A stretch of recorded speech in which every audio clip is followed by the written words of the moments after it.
वर्णानामर्थसङ्घानां रसानां छन्दसामपि मङ्गलानां च कर्तारो वन्दे वाणी विनायको। संस्कृतस्य कृते जीवं संस्कृतस्य कृते यजम् आत्मानमाहुतं मन्ये वन्दे भारतमातरम् वन्दे भारतमातरम्। सर्वप्रथम भगवती भारत माता तथा च वीणा वादनी चरणयोः प्रणामः।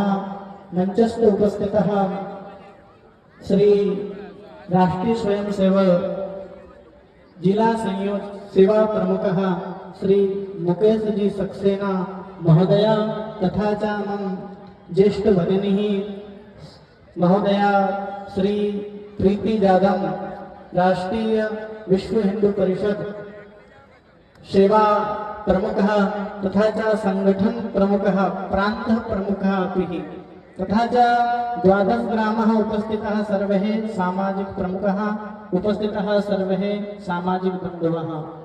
सर्वप्रथम भगवती वीणा वादनी के श्री चरणों में प्रणाम करते हुए भारत माता को हृदयंगम करते हुए आज के इस हमारे विशिष्ट विराट हिंदू सम्मेलन में मंच पर उपस्थित हमारे जिला के सेवा प्रमुख परम आत्मीय श्री मुकेश जी सक्सेना, हमारी बड़ी बहन प्रीति जी जाधव जो कि विश्व हिंदू परिषद के प्रांत प्रमुख हैं, तथा च यहाँ पर 12 गांव के जितने भी प्रमुख ग्राम प्रमुख पधारे हैं, आप सभी को प्रेम से जय श्री कृष्ण। उपस्थित समस्त माताएं, स्वयंसेवक बंधु तथा 12 गांवों से ही पधारे समस्त हम सबके परम चहेते लाडली सनातन धर्मावलंबी, आज आइए इस विशिष्ट सम्मेलन में हम कुछ उद्बोधन सनातन धर्म के लिए प्राप्त करें। उसके पूर्व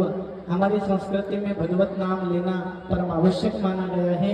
तो पहले तो मैं पीछे जो भी हमारे भाई खड़े हुए हैं आप सभी से आग्रह करता हूं कि ये रिक्त स्थान पांडाल में पड़ा है, आप सभी अपना स्थान ग्रहण करें।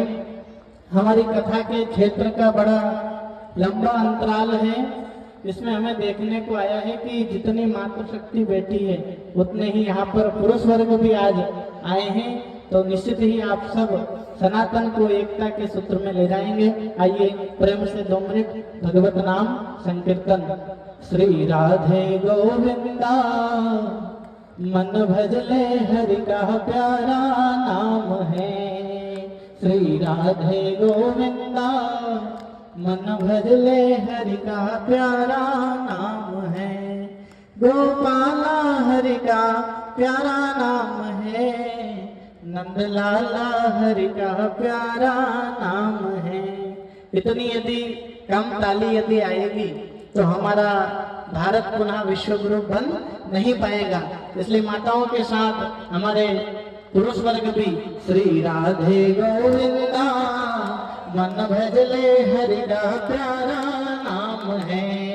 श्री राधे गोविंदा मन भजले हरि का प्यारा नाम है। गोपाला हरि का प्यारा नाम है, नंदलाला हरि का प्यारा नाम है। श्री राधे गोविंदा मन भजले हरि का प्यारा नाम है। गिरधर नागर कहती मीरा शूर को श्यामल भाया, शूर को श्यामल भाया। गिरधर नागर कहती मीरा शूर को श्यामल भाया, शूर को श्यामल भाया। तुकाराम और नामदेव ने विठ्ठल विठ्ठल गाया, तुकाराम और नामदेव ने विठ्ठल विठ्ठल गाया। श्री राधे गोविंदा मन भजले हरि का प्यारा नाम है। उपस्थित समस्त सनातन धर्मावलंबियों, आप सबके हृदय में बैठे मेरे राघव को प्रणाम करते हुए श्री राम मैं सब जग जानी करहूं प्रणाम जोर जुग पानी। विषय बड़ा गंभीर है और समय भी अल्प है, इसलिए आइए हम केवल समास विधि से ही चर्चा करें, विचार करें। क्या हम विश्व गुरु थे? आप सबके मन में एक कल्पना होनी चाहिए। हम यहाँ पर आज इकट्ठे हुए हैं तो हम सब कहते हैं कि भारत पहले विश्व गुरु था, तो आपको लग रहा है कि हम विश्व गुरु थे? कौन कौन को ऐसा लगता है कि हम सब पहले विश्व गुरु थे? थोड़ा हाथ खड़ा करके मुखर होकर के बताना। हमको ऐसा लग ही नहीं रहा कि हम विश्व गुरु थे। कौन कौन इस बात को मानते हैं कि हाँ हमारे सनातन धर्म के लोगों ने पहले पूरे विश्व का प्रतिनिधित्व किया? हाथ खड़े करके एक बार बताइए। मंच से तो हाथ खड़े हुए हैं पर सामने से नहीं। हम सब सनातन धर्म को जानने वाले, सनातन धर्म को मानने वाले सब पहले विश्व गुरु थे। पहले भी जातियां थी, पहले भी वर्ण व्यवस्था थी, किंतु आज ऐसी क्या बीमारी आ गई कि हम सब पहले विश्व गुरु थे और आज हम सब बट रहे हैं। हम सबको समझना होगा हमारा सनातन धर्म बड़ा वैज्ञानिक धर्म है। इस वैज्ञानिक धर्म में भी हम सब ने अपने निजी स्वार्थों के चक्कर में आज धीरे धीरे धीरे घटना शुरू कर दिया है और जैसे जैसे हम घट रहे हैं वैसे वैसे ही हम कट रहे हैं। तो हम सब अपनी मर्यादाओं को याद में रखें, क्योंकि संघ का शताब्दी वर्ष है और इस शताब्दी वर्ष में संघ ने बड़ी सुंदर बात कही है कि प्रेम से सबको जोड़ेंगे, प्रेम से सबको जोड़ेंगे, पर मर्यादा नहीं तोड़ेंगे, मर्यादा नहीं तोड़ेंगे। अच्छा भैया, एक तरफ तो कह रहे हो कि प्रेम से सबको जोड़ेंगे, तो दूसरे शब्द का क्या भाव अर्थ है? तो यहाँ पर संघ बड़ी सुंदर बात कहता है।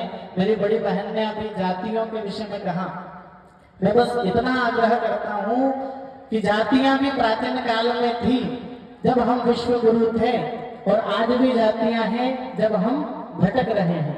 विचार करो, जब हमारा भारत विश्व गुरु था तब जातियां नहीं होगी, उस समय भी जातियां थी। और यदि हम जाति को बाहरी रूप से मिटा देंगे किंतु अंदर से नहीं मिटा सकते। क्यों?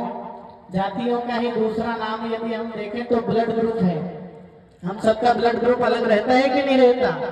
अब यदि हम बीमार हो जाएं, अस्पताल में एडमिट हो और हमें ब्लड की जरूरत हो, हमें ब्लड ग्रुप ए चाहिए, और हम कहें नहीं नहीं साहब रक्त का वर्ण लाल है, लाल खून सभी का है, किसी का भी खून ले लो, तो क्या कोई खून ले सकता है? कदापि नहीं। डॉक्टर कहेगा कि आपको ब्लड ग्रुप एक है तो आपको ब्लड ग्रुप ए ही लगाना पड़ेगा। यदि हमने ब्लड ग्रुप बी लगाया तो आपको ब्लड कैंसर हो जाएगा। यह साइंटिफिक रीजन है। इसको ऑक्सफोर्ड, कैम्ब्रिज जैसी यूनिवर्सिटियों ने भी प्रमाणित किया। तो जातियां पहले भी थी, जातियां अब भी है, किंतु इसमें जो ध्यान देने योग्य बात है कि हम सब अपनी मर्यादाओं को भूल गए हैं। और इस मर्यादा को भुलाया किसने है? इन विधर्मियों ने ही और अंग्रेजों ने भी। क्यों? जब तक हिंदू में फूट नहीं डलेगी तब तक हम राज नहीं कर पाएंगे। तो चाहे वह इस्लाम के विधर्मी हो, चाहे वह अंग्रेज के विधर्मी हो, चाहे पुर्तगाली हो, चाहे डच हो, चाहे किरात हो, चाहे हूण हो, जितने भी विधर्मी आक्रांताओं ने भारत पर आक्रमण किया था तब तब हमारी संस्कृति नष्ट हुई थी। नहीं तो हमारी संस्कृति तो बड़ी सुंदर है। कहते हैं कि मृदपीच चंदन अस्मिन देशे ग्रामे ग्रामे सिद्ध वनम यत्र च बाला देवी स्वरूपा बालः सर्वे श्री रामा। कहते हैं ना कि चंदन है इस देश की माटी, तपोभूमि हर ग्राम है, हर बाला देवी की प्रतिमा, बच्चा बच्चा राम है। तो हम सब एक हैं। हम सबकी वर्ण व्यवस्था की अपनी मर्यादा है। प्रत्येक जातियों का अपना एक संस्कृति है। प्राचीन काल से प्रत्येक वर्ग को एक सनातन के माध्यम से सबको बांट करके रखा था, किंतु सबके सभी एक उस विशाल पेड़ की छांव में बैठे हैं और उस विशाल पेड़ का नाम है सनातन हिंदू धर्म। तो हम अपने पेड़ को, अपनी जड़ों को मजबूत रखें। सब भले ही अपनी जातियों का सम्मान करें, पर जब राष्ट्र की बातें आए, जब देश की बातें आए, तब हम सब हिंदू हैं। इसलिए सब एकता के शंखनाद में बने रहें। और जितनी भी माताएं हैं, क्योंकि कहा है कि माँ बच्चे की प्रथम गुरु है, तो माताओं आप पर जिम्मेदारी ज्यादा है। हम अपने बच्चों को धर्म की शिक्षा दें। और अब विचार करो कि पहले भी जातियां थी। तुलसीदास जी ने भी जब मानस को लिखा तब भी जातियां थी, और राम जी जब त्रेता में आए थे तब भी जातियां थी। पर फिर भी राम जी हमारी भक्तिमती माता सबरी से क्या कहते हैं, कह रघुपति सुनो भामनि बाता, मानव एक भगति करनाता। कह रघुपति सुनो भामनि बाता, मानव एक भगति करनाता। उस समय भी हमारे राम जो क्षत्रिय वंश के थे, पर हमारे सेवक वर्ण की माता को प्रणाम करते कहते हैं कि मैया मानव एक भगति करनाता। मानव मात्र का कोई धर्म नहीं, एक भक्ति ही सबसे बड़ा धर्म है। तो हम सब हिंदू हैं, हम सब हिंदू एक हैं। किंतु हमारी संस्कृति, क्योंकि विचार करो, यदि हम भारत को विश्व गुरु बनाना चाहते हैं पर हम जातियों को मिटा देंगे तो परिवार मिट जाएंगे, और परिवार मिट जाएगा तो हमारा सनातन हिंदू राष्ट्र बन नहीं सकता। तो हमारी समाज को हम सुदृढ़ करें, हमारे परिवार को सुदृढ़ करें, और हम सब एक हैं, एक साथ एक मंच पर रहें। जितने भी यहाँ 12 गांव के लोग इकट्ठे हुए हैं, जैसे अभी हमारी दीदी ने बताया, क्योंकि समय पूर्ण हो चुका है, हम समय का ज्यादा परिहास नहीं करेंगे। किंतु अभी इन्होंने बताया कि हमारा मुख ही ब्राह्मण है, हमारी भुजाएं ही क्षत्रिय हैं, हमारा उदर यानी पेट ही वैश्य वर्ण है, और हमारे चरण ही जब सेवक वर्ण है। तो विचार करो, जिन अंगों का हमने चारों अपने शरीर में ही निर्धारण कर लिया, क्या उन्हें शरीर से अलग कर सकते हैं? कदापि नहीं। तो मनुस्मृति को हमें मानना है, तो हमें हमारी वर्ण व्यवस्था को भी मानना पड़ेगा, हमारे समाज को भी मानना पड़ेगा। पर उन दोनों से ऊपर उठ करके हमें जो मानना है वह है कि हम सब हिंदू हैं और हिंदू सहोदरा। हम सब हिंदू हैं और हिंदू आपस में सहोदर है, और ना हिंदू पतितो भवेत्, और हिंदुओं का कभी पतन नहीं होगा। तो इसलिए यहाँ जितने भी 12 गांवों के लोग हैं, मैं सेवक वर्ण से भी आह्वान करता हूँ कि भले ही आपके गांव के मंदिरों में आज तक आपने प्रवेश नहीं किया होगा, पर वह मंदिर हमारे हैं, वह ईश्वर हमारे हैं। इसलिए प्रेम से आज से ही आप मंदिरों में प्रवेश करें। और जो उच्च वर्ण के, चाहे वो ब्राह्मण वर्ण के लोग बैठे हों, क्षत्रिय वर्ण के बैठे हों, आप सबसे भी आग्रह है कि यह भी हमारे भाई है और हम भी इनके भाई है। हम सबको एक रह करके भक्ति करना है। हाँ, मर्यादा को नहीं तोड़ेंगे, प्रेम से सबको जोड़ेंगे। हम सबका लक्ष्य यही होना चाहिए, क्योंकि किसी ने बड़ी सुंदर बात कही है कि यदि दिया ही नहीं रहेगा तो बाती का क्या करोगे, और यदि राष्ट्र ही नहीं रहा तो जाति का क्या करोगे। ठीक है ना। तो इसलिए हम सबको अपनी जाति की एकता के साथ साथ हिंदू राष्ट्र की एकता पर ध्यान देना है। और देखो, यहाँ पर हमारे पास यदि दिया भी है, बाती भी है, तेल भी है, पर यदि माचिस नहीं रहेगी तो क्या दीपक प्रज्वलित होगा? मैं मंच से पूछना चाहता हूँ कि यदि हमारे पास दीपक है, तेल भी है, बाती भी है, पर यदि माचिस नहीं है तो वह दीपक प्रज्वलित नहीं हो सकता। उसी प्रकार आज से हमारे घरों में यदि शस्त्र नहीं रहे, यदि हम शस्त्रधारी नहीं हुए, तो भी हमारा दीपक सुरक्षित रहने वाला नहीं। तो दुर्गा वाहिनी की प्रांत सह संयोजिका के सानिध्य में आपने सुना माताओं कि हम सबको सशक्त बनना है, हमें अब कैटरीना कैफ के चरित्र को अपनी बेटियों में नहीं उतारना है, हमें वीरांगना लक्ष्मीबाई, रानी पद्मावती जैसे आदर्श चरित्र को सुनाना है।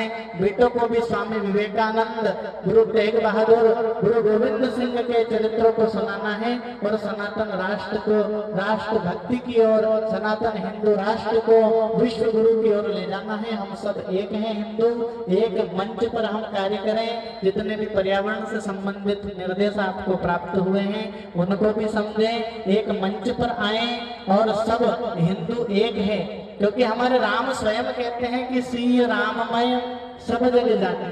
तो विचार करो, ना तो हमारे धर्म ऋषियों ने हमें भेदभाव किया है, क्योंकि यदि भेदभाव करते, हमारे धर्म ग्रंथों को जिन्होंने ठीक से पढ़ा नहीं है ना, वही कहते हैं कि शूद्र वर्ण के साथ सेवक वर्ण के साथ पहले के समय में खूब अत्याचार हुए। पर विचार करो, यदि हमारे ऋषियों में कोई भेदभाव होता, हमारे पूर्ववर्ती ब्राह्मण आचार्यों में कोई भेदभाव होता, तो कोई सबरी का चरित्र रामायण में लिखता? नहीं लिखते। पर उनके मन में कोई ऐसी द्वेष भावना नहीं थी, वह सबको एक मंच पर मानते थे। और 1200 सदी तक हमारे भारत में किसी भी प्रकार की कोई वर्ण व्यवस्था के प्रति, जातियों के प्रति कोई भेदभाव नहीं था। धीरे धीरे आक्रांता लोग आए और उन्होंने आकर के धीरे धीरे अपने राज्य के लालच को, अपने राज्य के विस्तार के लिए बहुत सारी कुरीतियों को धरा।